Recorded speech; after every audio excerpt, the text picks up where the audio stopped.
ہیں، ایک دن قرآن کی ایک آیت پڑھ رہے تھے، قرآن کی آیت کا ترجمہ یہ ہے کہ شکر ادا کرو اللہ کا اور شکر ادا کرو اپنی ماں کا۔ اللہ کا اس لیے کہ اس نے تمہیں پیدا کیا، ماں کا اس لیے کہ اس نے 9 مہینے تم کو اپنے شکم میں رکھا۔ بایزید بستامی کہتے ہیں 2 حق ہوتے ہیں، ایک ہے حقوق اللہ، ایک ہے حقوق العباد، ایک اللہ کے حق اور دوسرے بندے کے حق۔ اللہ اپنے حق معاف فرما دے یہ اس کی رحمت سے امید ہے، لیکن بندے کا حق اللہ معاف نہیں فرمائے گا۔ اگر کسی کی آپ نے غیبت کی ہے، اگر کسی کی زمین پہ ناجائز قبضہ کیا ہے، اگر کسی کے پیسے کو آپ نے مارا ہے، اگر کسی کی زمین کو آپ نے ہڑپا ہے، اگر کسی کے مکان پر ناجائز قبضہ کیا ہے، یہ حقوق العباد ہے، یہ بندے کا حق ہے۔ اللہ معاف نہیں کرے گا جب تک وہ بندہ معاف نہیں کرے گا۔ اس لیے یاد رکھو مسلمانوں، چوراہوں پہ بیٹھ کر کے کسی کی غیبت مت کرو، دکانوں پہ بیٹھ کر کے کسی کی غیبت مت کرو، چوراہوں پہ بیٹھ کر کے کسی کی چگلی مت کھاؤ، کیونکہ یہ وہ گناہ ہیں جو فرشتے کاندھے پہ بیٹھے لکھ لیتے ہیں۔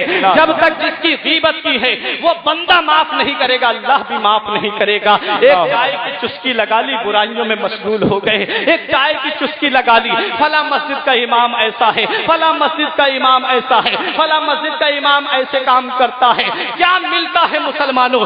اسی کے پیچھے نماز پڑھتے ہو، اسی کے پیچھے ہاتھ باندھ کے کھڑے ہو جاتے ہو، وہاں سے نکلے اسی کی برائیاں کر رہے ہو۔ کیا جواب دو گے قیامت کے دن؟ میرے رب نے تم سے پوچھ لیا، جس کے پیچھے تو نماز پڑھتا تھا اسی کی برائی کر رہا ہے، کیا جواب دو گے قیامت کے دن؟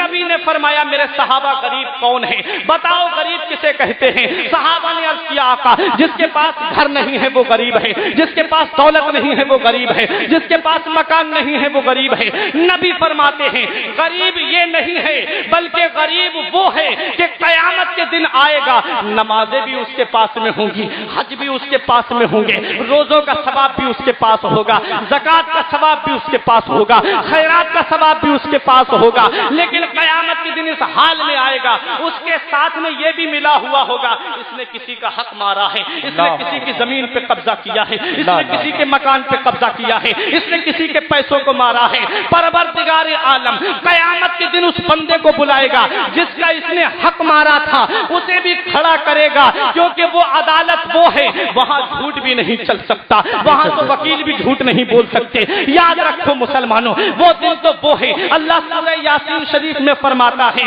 الیوم نختم علی افواہہم وتکلمنا ایدیہم وتشہد ارجلہم، رب فرماتا ہے اس دن تمہارے منہوں پہ مہر لگا دی جائے گی، اس دن تمہارے ہاتھ گواہی دیں گے، اس دن تمہارے پیر گواہی دیں گے۔ یاد رکھو مسلمانوں ہاتھ سے اگر کسی کا حق مارا ہے یہ ہاتھ گواہی دے گا، پیر سے کسی کے ناحق کی طرف گئے ہو تو یہ پیر گواہی دے گا۔ اس لیے نبی فرماتے ہیں قیامت کے دن وہ بندہ بھی آئے گا جس کا اس نے حق مارا ہے، اور یہ بندہ بھی ہوگا جس کے پاس نمازیں بھی ہوں گی، روزے بھی